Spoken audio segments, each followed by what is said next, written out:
Awesome. Welcome to Robots and Red Tape, everybody. A special first in-person edition, man. Really happy to have my buddy Chris Gonzalez here. Chris, if you don't mind, just tell everybody a little bit about yourself, your background, and how you got here, man. Sure. Well, thanks for having me, Nick. Hello, everyone. My name is Chris Gonzalez. I am president of AG Associates. We're a veteran-owned company, minority-owned company, focused mostly on management consulting services for the government. How I got here is quite a weird way of professional education or professional experience combined with a military background. So in, I think maybe 2000, I was at Frostburg State University, not well known if you're outside the state of Maryland. Yep. I was a social science major, and I thought to myself, what am I going to do with myself? I had a child psychology class, and for extra credit, the professor was like, you can volunteer at a local elementary school and get extra credit for helping and then kind of applying some of the child psychology things on student. You write a paper about it. So I did it. I loved it. Realized I wanted to be a teacher. So I did. I got a master's in education from Towson. I then went on to teach 8th grade social studies. And the other component of that is in 1999, when I was in Frostburg, I wanted a challenge, and I had always thought about joining the Marine Corps. So sure enough, spring break of 1999, I took the challenge. That summer I went to boot camp and joined the reserves, not active duty, but reserves. And so since that period, I've always had these dual lives of professional or student and this Marine Corps background. So in my first year of teaching in 2001, 2002, 2003, excuse me, I got called up to Iraq to go, into the invasion of Iraq as a Marine. And then I came back and I had all of this first world experience or firsthand experience on combat and things like that I could apply to teaching 8th grade social studies, early U.S. history. And a big part of that was the American Revolution and, things that led up to that, the Civil War. So all of those things I could apply my own experience to and helping kids answer questions. And a lot of those questions were big, thought-provoking questions like what would happen if the U.S. lost the Revolutionary War? Would we still be part of Great Britain today? So a lot of it was asking the right types of questions to get a good response from my audience. And then I started applying that to adult education. At the same time, I left the Marines in 2005, got back in 2010, and then went into the civil affairs field. During that period, I looked all across the different functions of what was happening in a combat zone, let's say Afghanistan, and looked at programs for public health, rule of law, economic development. And I looked at how to combine all of those things to support Marine Corps operations. So did that, started, AG Associates around 2008, learned this management consulting thing based on my facilitation and education background, and put it all together to where we are now. Awesome, man. And why did you decide to found AG instead of going to work for somebody else? And what, in addition to that, like, what is so appealing about this entrepreneurial life that has made you stick with it for so long, man? Because we know the heartache, right? Yeah. Some appeal, some not so appeal. In 2008, I was sitting there having dinner with Peg Anthony, who's my business partner. And we were talking about management consulting in the government space. And she had been doing that type of work for a long time and had worked with nearly every agency and had done large-scale foundational changes in different ways of like reshaping how organizations attack these big problems. And she said, a lot of what you did as a teacher and as a Marine is totally applicable to what I do. And I've built lines of businesses for big companies. And so, there are contracts set aside for minority-owned businesses. There's contracts set aside for veteran-owned businesses.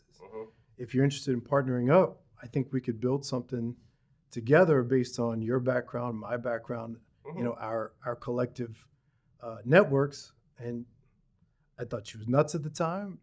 And a few months later, I said, screw it, let's go, let's try it. Awesome, man. No, and that was 16, 17 years ago now. Yeah. That's wild. And yeah, I know you do a lot of work in the public health space, in VA, a lot of SAMHSA work as well. And obviously, as you see, obviously a lot of program management consulting. How is, as you think about AI and artificial intelligence, obviously relatively young, especially in a lot of these agencies. Sure. How do you see it changing some of the on-project work you do, and then also how do you see it, changing your work as an entrepreneur at like a higher level? So that's a pretty loaded question. Always. So, I stay fairly involved in the small business community, the veteran business community, and stuff like that.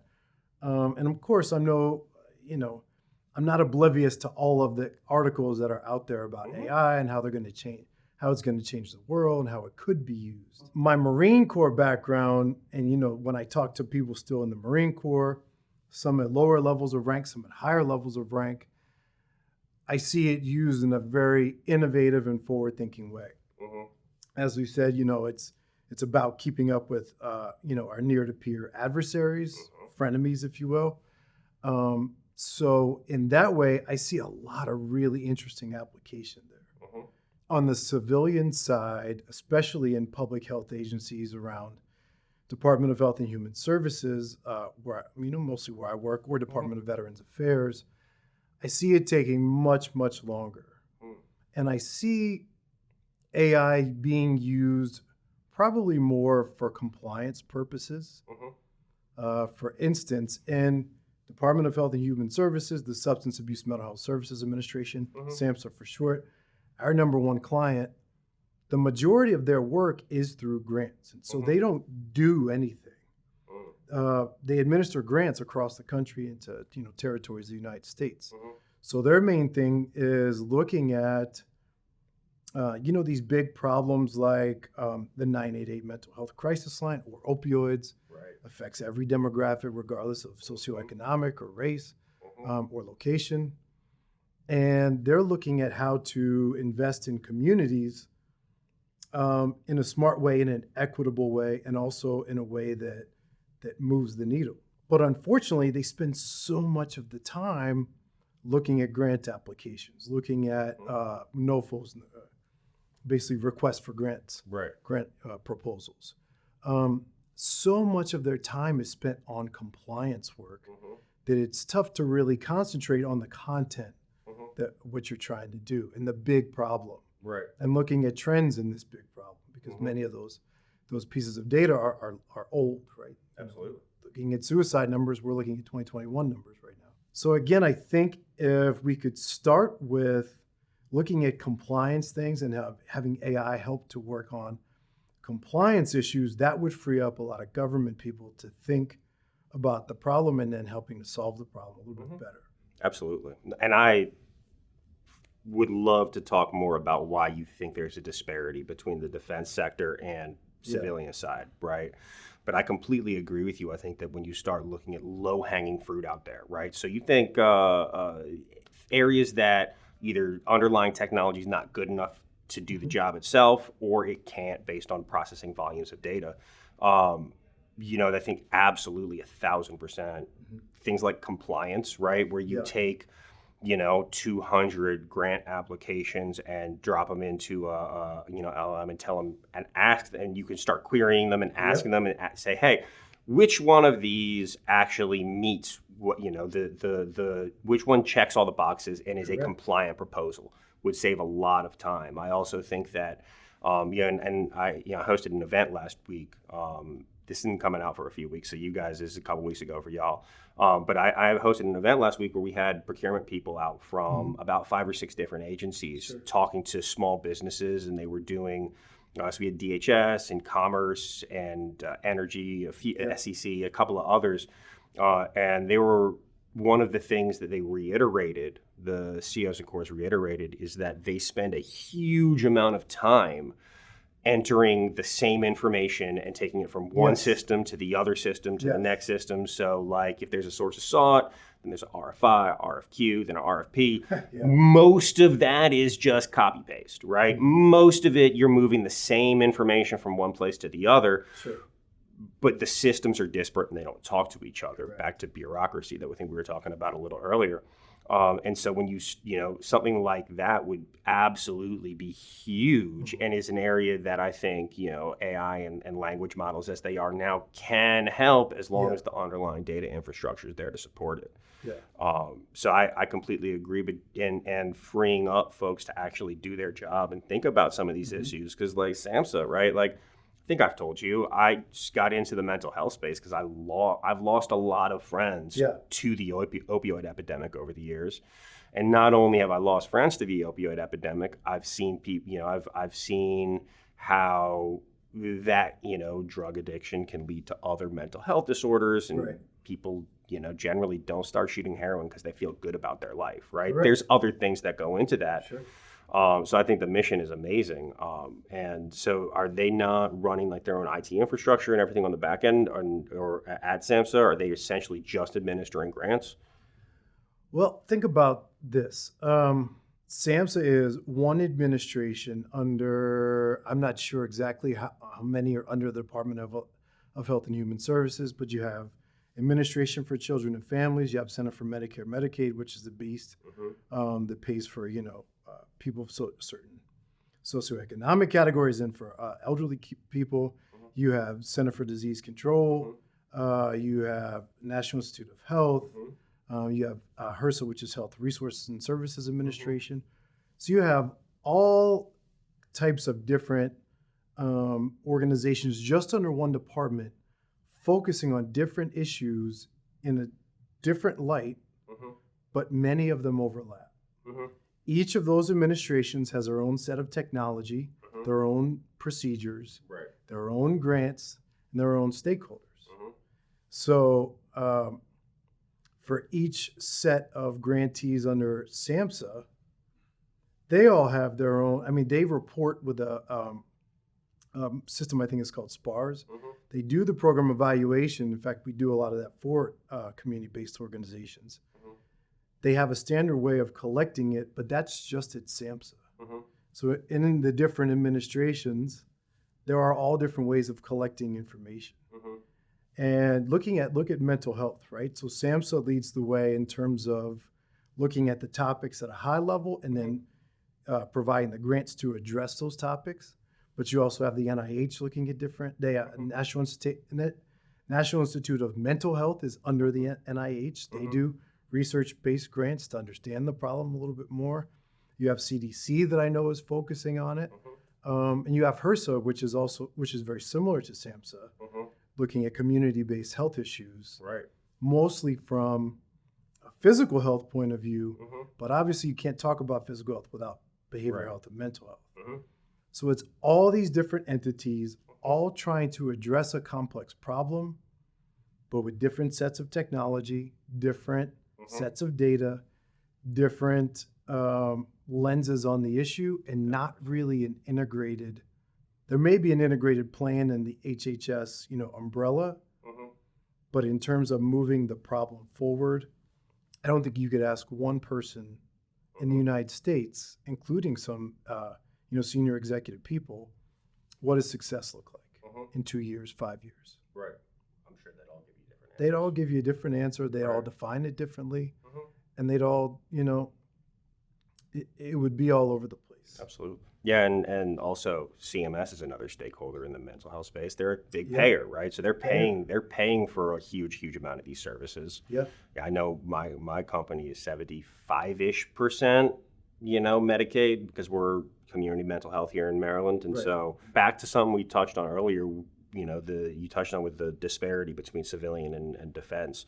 Why do you think that disparity exists? And is that a feature or a bug of the system? There's probably a lot that goes into these different environments. Having worked in defense and then the civilian side, the thinking is worlds apart. The mindset is worlds apart. There's an invisible adversary in the civilian side. Again, going to public health, there's no real adversary besides time or social determinants of health or other things. There's nothing tangible to label as an adversary to go up against that truly pushes us to address this problem in an integrated way. Mm-hmm. In the defense side, we're obviously looking at warfighting capabilities Right. and comparing them to other countries who are close to us with similar capabilities. Mm-hmm. So in that way, especially especially when we're looking at very advanced nations, Mm-hmm. there's a need to move quicker. Okay. There's a need to do things more efficient. There's a need to reduce civilian casualties and things like that. So in those ways, the need to move at a much different pace is sometimes dictated by us in our own government, but it's also dictated by our near-to-peer adversary. And we control, everything in the defense space is controlled in Department of Defense. Mm-hmm. So there can be defense-wide policy. Right. Again, when you look at the public health mission and looking at communities, you have some that are very forward-thinking and community-based organizations that are very forward-thinking and have the technology to support that. And then you have others who are still very traditional and very still trying to get their act together. Right. They also serve critical populations and spend an enormous amount of time trying to get people in the door and service properly. So it's kind of like apples and oranges to really compare the two, even though they all fall under this big U.S. government umbrella. Oh, yeah. No, understood. And that makes sense that there's such a disparity, in attitude before we even talk about funding, right? And then organization. Because I think there's absolutely, I think the funding gap has a lot to do with it when you start looking at, because, anytime you start talking about deploying AI within any environment, right? If your underlying data infrastructure is set up properly, like that's a logical extension is right. All right, now let's use the data and talk to the data. But conversely, if it's not that way, right, and we all know that building and maintaining that kind of infrastructure, it takes a lot of time, man hours, and money to do so. And then I think, something you touched on is lower stakes, right? It's lower stakes. And, but I'd love to brainstorm how we could make it more of a competitive thing. Cause I think like when you are competing against near peer adversaries, there's a lot of competition involved, and maybe we could bring some of that into the attitudes of the civilian side, but that also might just be my, naivety talking. So to totally adopt artificial intelligence, Gen AI, whatever we're going to call it, you really have to have the infrastructure to support it, like you talked about. You have to have the policies that will allow it. Civilian side still working on the said policies. They're still concerned with things like PII and medical records and preventing the illegal sharing of information. That's number one. So when you're just focused on compliance, you can't take it to the next step of using it in a much bigger, smarter way. You also have you need people with the skill sets to do so and the tools to do so. So if you look at SAMHSA, you have a lot of people with behavioral health backgrounds, you have a lot of clinicians and everything, people who understand the problems very well, but you don't necessarily have a huge amount of data scientists within the organization itself that would understand how to use those tools in a way that would be able to translate to the organization, translate up to the department level, all the way up to the, the president, the head of the executive branch, and then translate it down to communities so communities could use it in a way that just makes sense for a limited capacity sort of way. As you look at your projects and your programs that you're managing, are you integrating AI into them, and is there an appetite or a need or desire on the government side that to drive those solutions? I think there is, probably in a smaller scale way than a larger scale way. Like we developed a platform called Focus, right? And that really helps to take high-level strategic goals, break them down into initiatives, projects, and tasks, right? So high-level things that are, longer in nature, 3 to 5 years, start breaking them down into actionable things. Right. That's been done before.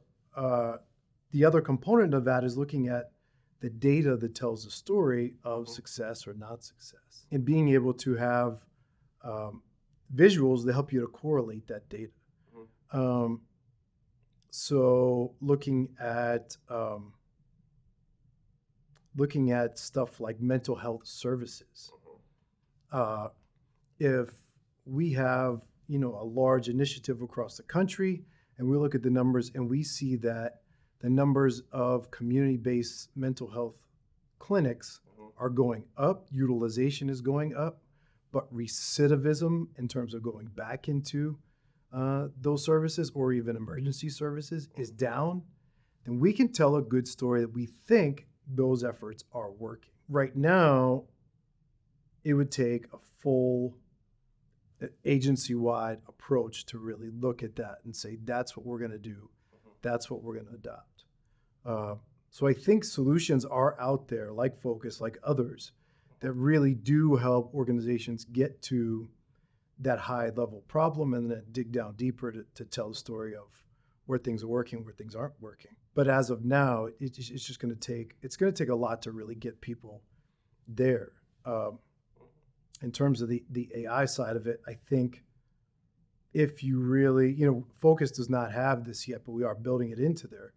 If you start looking at high-level goals, I think there are tools in AI that could probably help dissect those goals into things like a project plan to go all the way down to a project plan. You can look at what's worked in others, you can plug it in. And then once again, it helps to make your life a lot easier. Instead of developing something from scratch, you're developing something from a template, especially a template that we've known to work in other, for other clients. Yeah, and I think that those are absolutely areas that AI is great for, right? There are, and can't remember the name of it. There's a to-do list creating app where you can put your high level goal in and it'll break it out into steps for you. Whether those steps are accurate or not is, I can't speak for the effectiveness of it. Sure. I haven't used it, but I think it's great at giving you a place to start. Yeah. Right. Just like writing something, right? Oh my God. Yeah. Writing an article, brutal. Oh yeah. If you take some thoughts from even 3 a.m. thoughts that you put down on your phone, and you start, that's when, annoyingly enough, sometimes my great ideas come to me. You write down your bullet points on your phone, and then you start with those. It's a lot easier of a place to start than that blank screen. 1,000%. And I use it extensively for things like that. I was on a meeting yesterday. Somebody was telling me that they had used ChatGPT over the weekend to write out all their meal plans for the week. Yeah. Super great. And then she said that we should, create a Chrome plugin to take that ingredient list and drop it into a shopping list. And then I used ChatGPT to figure out how do you monetize a Chrome plugin, because now I'm going down a rabbit hole. Can I build this? Is this something that we can do? I don't know. How would you even do that, right? But things like that, where it's like it can help you figure out a market. I've done a lot of research from a podcasting perspective about it, as I didn't know anything about podcasting when I started. I still don't know anything about it. I'm figuring it out as I go. No, no. Maybe Joe Rogan. Maybe. But I feel like he's doing a different type of program than other people are. He's doing something similar to this, where it's interviews and conversations. Right. But you look at somebody like like a Dan Carlin, who's a legendary podcaster. He will read 45 books on a history topic, and then just go into a booth and talk for hours, right? Yeah. And that's a very and he's a compelling storyteller, and he's just him. And I think that that's a different level of effort, and I don't think that that's something that you can necessarily utilize AI to do now, especially not as effectively as somebody like him can, who has 20 years of practice doing it. Sure.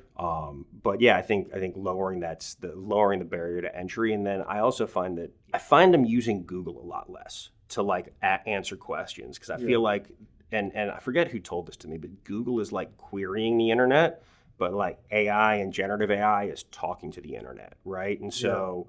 I've heard that too. And so it's different, and I can go out and get 7 or 8 or 9 different, if I'm looking for a podcast hosting service, or it'll tell me, hey, here's 8 of them, and this is why this one's good and bad. But I also think that kind of usage and use case implies a level of trust in the results, which I think is only there because we're so early in the process. Because I just am wondering how long is it going to be before you see a sponsored answer coming out, because I agree. It's only a matter of time, right? And now it's like very pure, more so than it will be in a couple of years when they figured out how to monetize it effectively. Yeah. And I think there's going to be some that do that, and it's going to, like all things, unfortunately, it seems like things start well, they start with the greatest of intentions, and then they go to a certain place. Facebook was really cool when it first started. Now I stay off of it. Yeah. Social media was that way. We talked about that earlier. I think AI will kind of head in that same direction in terms of, you already see it with replacing levels of expertise to a degree, right? So you can have a law-based application that's AI. Yeah. And you can get legal advice from it. You could do the same with accounting if you really wanted to. Yeah. But I do still think that only goes so far. I agree. And I also think that it's a lot of, it's putting a lot of trust in a system that is not necessarily, that is known for being wrong, right? Yeah. I don't know. I was talking to my attorney about a year ago, and he was telling me about this case that had happened up in New York where a young attorney asked ChatGPT to write them a law brief, and it looked great. The problem was that all of the case law that it was referencing was all made up. Oh, wow. All of it, right? Yeah. And then the same attorney did it again, right? A second time. I used ChatGPT to write a response, and it was exactly all the case law was made up. And that will get better with time, but I certainly won't use it to write a contract for me, right? And that's reasons like that is why I think it will take the federal government, again on the civilian side, so much more time to truly adapt it, because it has to become something proven for them to adapt it, because it can't, the risks for adapting something that doesn't work, and then obviously the press behind it, since we're all paying the bill for this, it's pretty high. So I got to understand the risk tolerance on the government side too. Yeah, absolutely. That you said just reminded me of something I was I was watching an interview with some folks about NASA talking about SpaceX, right? Yeah. And and there were former flight engineers and like directors at NASA that were saying that if we had accidents at the same rate that SpaceX did, we would have been in front of Congress and called up, and we could have potentially had charges against us. You don't know, because the risk tolerance is so much lower. And I think that's a double-edged sword sometimes, right? It's both an upside of, hey, we're trying to be safe and being careful, but at the same time, like, you need to balance that with the need to innovate. Yeah. And something like space shouldn't necessarily be controlled by a private corporation. Right. When you look at, like, that should, I'm not saying it should be 100% government controlled either. I'm not an expert. I'm not sure what the right balance is, but there's something to be said there, that the government should be able to put their own astronauts into space and get people to and from the space station. Because when things break, I think, don't we have astronauts up in the space station right now, just kind of waiting until February when they can get brought down again, maybe? Like, it's wild. But yeah, man, how do you, as you think about your military background and how has that experience influenced your leadership style, working in a civilian world and working with managing folks that are let's just say sensitive as they are in the mental health space? Sure. Because I do the same thing. So how is that? Sure. How has that worked? Well, I've been trying to translate my military experience here to civilian side for quite some time, and I do think that being in the reserves was actually a benefit, because Many times I'll tell people I'm bilingual. I could speak Marine, and I can get in that mode pretty quickly to where I'm extremely direct and to the point. And then, sometimes need to turn that off. And then other times I can look at the civilians and some of the people that I deal with who aren't used to that real direct nature of communication. And I have to think to myself, what will the most effective way of communicating be? So I think in terms of leadership lessons, there's two tenets in the Marine Corps that are essential. And those two things are mission accomplishment and troop welfare. And a leader should not be comfortable unless they're focusing on those two things and juggling those two things. And unfortunately, mission accomplishment and personnel welfare don't always go hand in hand. Sometimes when you have to, make layoffs, sometimes when you have to release people, sometimes when you have to correct people's behavior and everything like that, it becomes challenging. And so I think from the behavior point of view, I think the one thing that I take away is modeling the behavior that I'm looking for. And being explicit about what I'm looking for instead of implicit, saying, if I want someone to write a good email, I say address your audience, give me the context, and then end the email with a specific ask and a date to which that ask is completed. Not just saying, reply, or send an email, but real life instructions. Then taking those instructions and doing them myself all of the time and trying to show people this is the communication style that works for me. The style may not necessarily work for you, but if we're both working on the same sheet of music of certain communication agreements, then I think we're doing it better. Right. So again, modeling, being specific instead of just, implying that I'm looking for something. Right. Sometimes I just don't see it in the civilian side today. People are a bit timid about asking for what they are looking for. And then I think sometimes people aren't always comfortable saying, I'm not sure what I'm asking for, or I'm not sure if you do this for me, I'm not sure what that looks like. So if that's the case, then just tell the person who's doing something for you, I don't have any clue what this looks like. Absolutely. But let's check in October 15th and see what you got, and then, go from there. Yeah. It's admitting your own faults, admitting your own knowledge gaps. I think it's just tough to do these days. Yeah. It is. I also find that, I think that that's how I could communicate as well is very, very, very, I guess honest is the right word I'm looking for. I'm not trying to bullshit anybody, right? I'll tell you specifically if I can do something. If I can't, I'll tell you why. And if I can't, or if I don't know, I'll tell you I'll go find out, right? Yeah. And that's, and I think what I found is that reiterating to people that I don't know is a better answer than yes or I know. Yeah. And you have no idea. Let's all get on the same page about what we know, what we don't know, and be super clear and super upfront about, and super honest and authentic about where we are. It's, you can't, if you say yes all the time and I know all the time, if you don't, you're not giving yourself as a receiver of knowledge the opportunity to learn and grow. You're limiting yourself, right? Yeah. So I think that's super interesting, and I, balancing the two tenets of the Marine Corps from both the welfare and mission accomplished.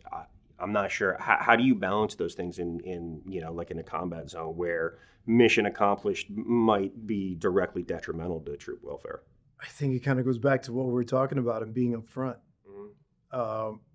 Marines especially, and I look at the different leadership styles of the different branches, and I've talked to friends of mine, but of course mine will always default back to Marine Corps because that's what I know firsthand. Looking at really combat-related situations and sticky situations, Iraq was a very good example of that. When we went into Iraq in 2003, nobody knew what to expect. Not one person, if anyone did say they knew what to expect, they were lying. You might have had a couple people in the unit who had served in Desert Storm. But for the most part, all the movies you saw were like at Vietnam, right? You saw heavy combat and everything is sensationalized. And so, every single mission we had to prepare for not coming back. We had to prepare that our good friend to our right, to our left, was not going to make it back. So I think the honesty of the current situation, or of the situation that your team is walking into, has to be an essential part of troop welfare, of taking care of your people.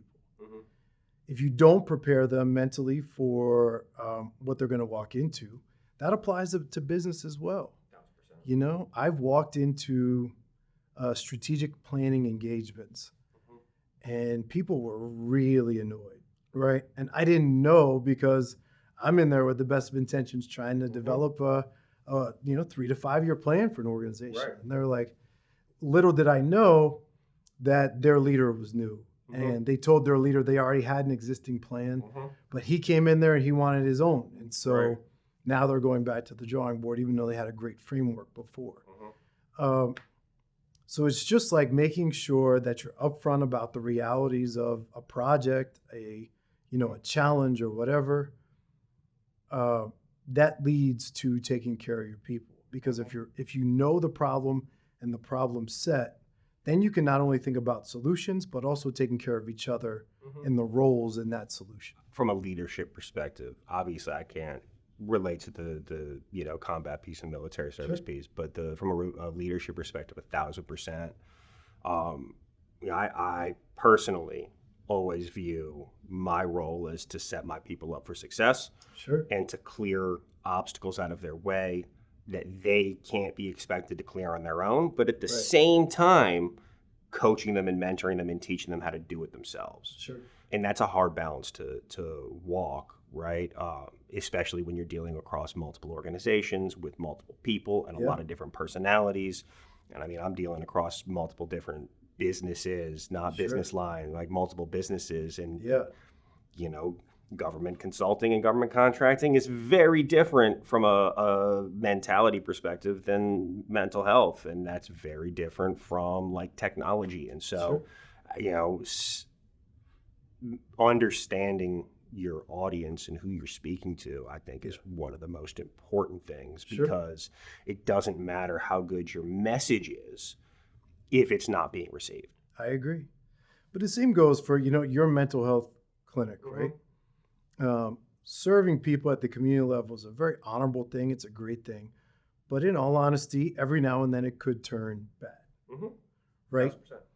And if the people that you have on your team don't understand the protocol of, if this turns bad, here's what you do, you're not doing them a service as a leader. Even though that's worst case scenario, not preparing for a situation if it turns violent or something like that is not taking care of your people. You know what I mean? So again, thinking about best case scenario, worst case scenario, plans for that, and just understanding all of what you may be walking into helps the person to be, confident in what they're doing, to focus on the things they do well, but understanding the support system if they don't. Yeah, absolutely. Completely agree. And over the last, as you gain more success and more more success and more experience throughout your career, what are ways that you focus on giving back and mentoring folks, whether it's peers within an entrepreneur community, veteran community, Latino community, and how do you prioritize your time? Well, time is the enemy. If we talk about an adversary, time is that adversary for me. I'm sure you feel the same. Oh my God, man. It's funny. I always am shocked when it's like 3:00 and I'm sending emails saying good morning, because I feel like it should be 10:30. Yeah, absolutely. Yeah, I'm always looking at ways to make things a win-win. Right. So I enjoy speaking at the project management community. I enjoy speaking in the veteran business community. I enjoy speaking to veterans.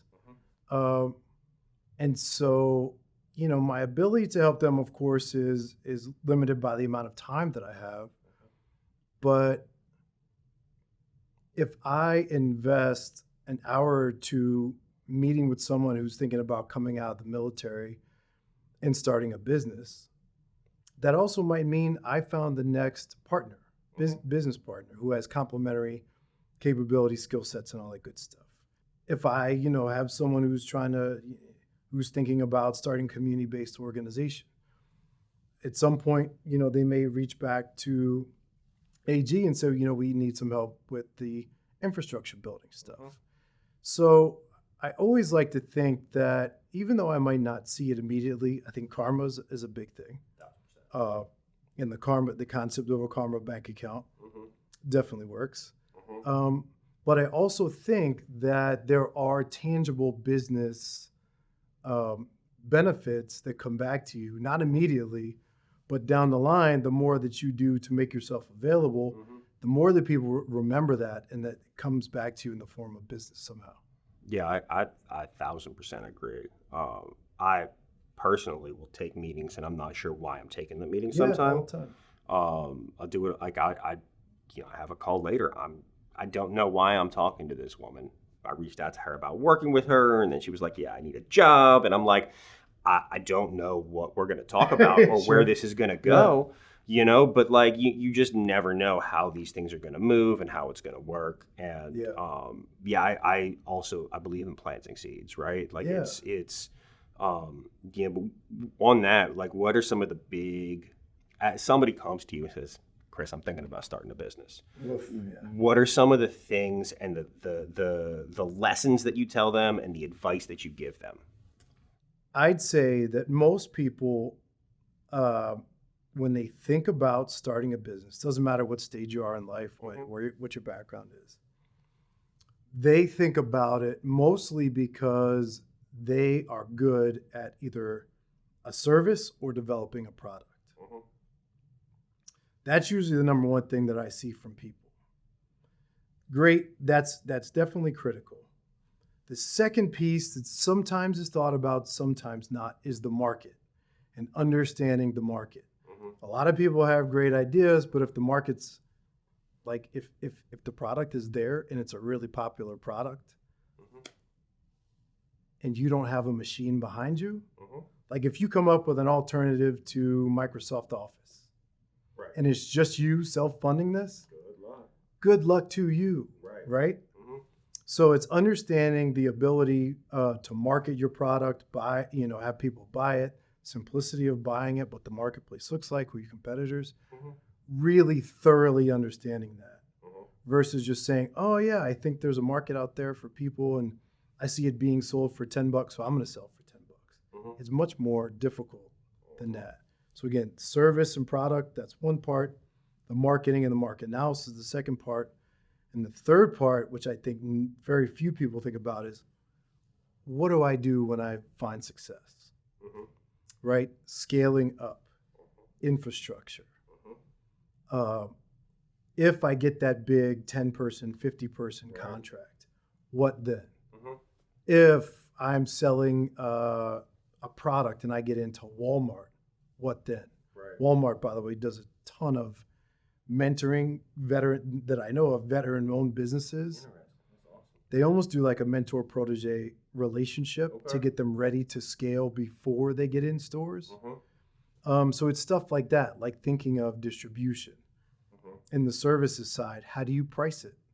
Right? Most people think to themselves, I make X amount per year. I want to make X amount per year. Divide that by 2,000-ish hours, and that's how much I charge per hour. Well, that's fine if it's just going to be you taking care of you, but that doesn't account for a ton of other things. And then once it's more than just you, then what do you account for? So it's understanding what success looks like and what are the components that go into success when it's not just you, or it's not just you and three others that are sitting in a room doing stuff together. And we're at that point in our company now where we've grown pretty It's been a great growth period, which is fun and exciting, and humbling. But we've learned a lot of lessons along the way. And we have teams of people that are doing the right things. Mm-hmm. It's just happening so fast that, I think we're ready for it. But in any case, you always have some lessons learned for how you could do it different. 1,000%. Yeah, and if there aren't lessons learned, then you're not paying attention to the right stuff, exactly. Right? And you're not being honest. Absolutely, and I think it's fat. Like I agree from a scale perspective, right? Because obviously with my one of my companies being in the staffing space and also working as a sub and helping to bridge that gap for folks, I've talked to countless people where it's like I just want a 8, 9, 10 person contract, and I don't know how I'm going to provide these people, right? Yeah. You can call your friends and get some referrals, but that's only going to get you so far. How do you make sure that you're delivering, right? Yeah. Or if, Walmart comes and instead of ordering 1,000 widgets of whatever, they want 100,000. Yeah. How are you even going to begin to deliver that order? And what kind of time is that going to take? Yeah.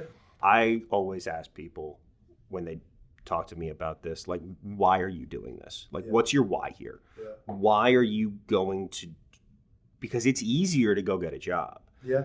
And people feel like it's more secure, but you and I both know with at-will employment, it's not so secure. Yeah. But like, because if anytime somebody tells me that I want to do it for the freedom and the lifestyle, or I want to do it because I want to make money. Yeah, good luck. Like, dude, that's absolutely wrong. 1,000%. Yeah. Like, money is a result, and freedom is something you might be able to earn one day, maybe.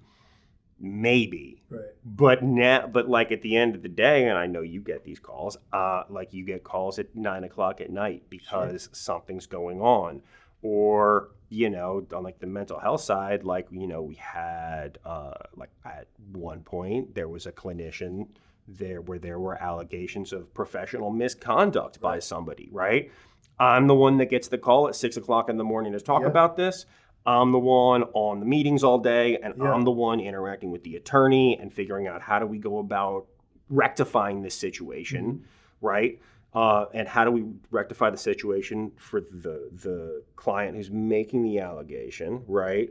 How do we mitigate liability against us as an organization to make sure we're doing the right things? And then how do we work with the licensing board to make sure that we're reporting the right things, right? And like that's just something that happened like 18 months ago over a couple of days, right? A friend of mine is he's starting a business now. He just got on his first subcontract, right? And so he reached out like, hey man, do you have business insurance, guy? Like, yeah, dude, you don't have business insurance. Right. Like you've been operating for like, you don't have revenue, but you've been operating for 9 months. Like, how do you not have insurance? But like and then it's also like the number of skill sets and the number of things you need to do as a business owner is astounding, right? Yeah. I'm, not as, none of my businesses are as big as yours, right? But like, some of them I'm still like managing finances, looking at bookkeeping, managing cash flow, right? Looking at deliverables, managing clients, managing and like that's just before 9:30 every day, right? Yeah. Like, and so I always personally tell people, like, I love what you said. I try to understand why people are doing this. What are they trying to get out of it, and what's their goal first? Yeah. And then I also impress upon them the difficulty of it, because it's the hardest thing I've ever done. Yeah. Oh yeah. And how, and and the difficulty of it, and the number of skill sets and the infrastructure that you need. Sure. Because it takes everything to get your business around a corner where you're not driving everything. And so it's fascinating. What's funny, the other piece of advice I think I give budding entrepreneurs is looking at the balance of people and technology, right? You can purchase accounting software. You could figure out how to use the accounting software. That will never, in my opinion, replace a good accountant. It will never replace someone who thinks with numbers all of the time and thinks with in that way and with a very analytical mind. Absolutely. You know what I mean? It will never, getting the on the demand legal services will never replace like the role of a good lawyer and making sure like you're not just out of trouble now, but in the future. You know what I mean? So it's stuff like that. It's figuring out which things enable your business in terms of like saving you time that are technology based and potentially AI based now that we get into this era of AI. Yep. But which people will be game changers in your organization? And do you hire those people to be part of the internal team, or do you outsource? Absolutely. There's an argument for all of it. Yeah, and I think a lot of it comes down to subjective decisions, right? Yeah. In a specific situation. And then, one of the things that I have been doing over the last 18 months, almost 2 years now, is it's a routine inspection of my day-to-day tasks, right? And asking myself, should I be doing this or should somebody else be doing this? Right. And how do I protect my time to make sure that I am doing things that nobody else can bring to the table? Yeah. Because there's stuff at AG, there's stuff at Healing My Wellness, at Artemis, at these other organizations I have going on that there's stuff that nobody else can do, right? Like I should high level interacting with clients, things like that, absolutely. But day-to-day management of questions, like, no, you go take care of that. I don't need to be this involved right now. And how do I mitigate the amount of time that I'm spending doing administrative stuff and doing things that are not adding huge amounts of value? Yeah. I agree. And so it's a tough juggle. Dude, is it ever? It's so much fun though. Yeah. And when I'm talking to entrepreneurs, I tell them, and I'm super upfront about, or entrepreneurs, whatever you want to call them. Sure. Tell them constantly, like, listen, I will tell you all the bad things that go on. I'll tell you about the times that clients decided not to pay for 90 days and they was due that 30 and it's 90 days and I'm having to run around to make sure that I can cover payroll that's coming out of the account on Thursday and it's Tuesday and I'm like $9,000 short, right? Like, that's on me, right?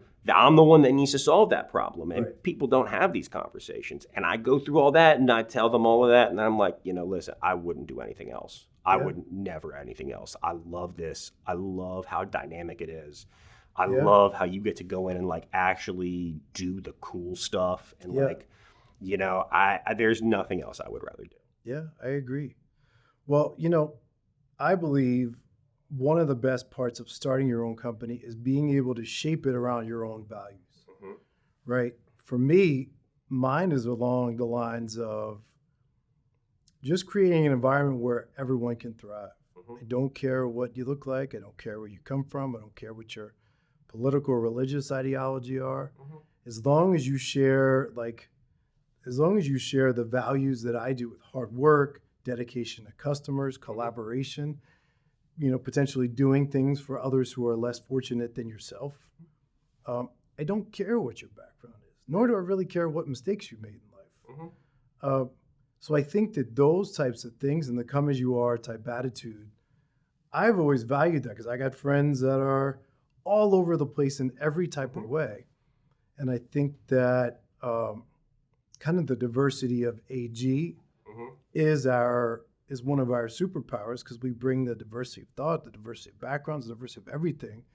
And we're looking at big problems, complex problems.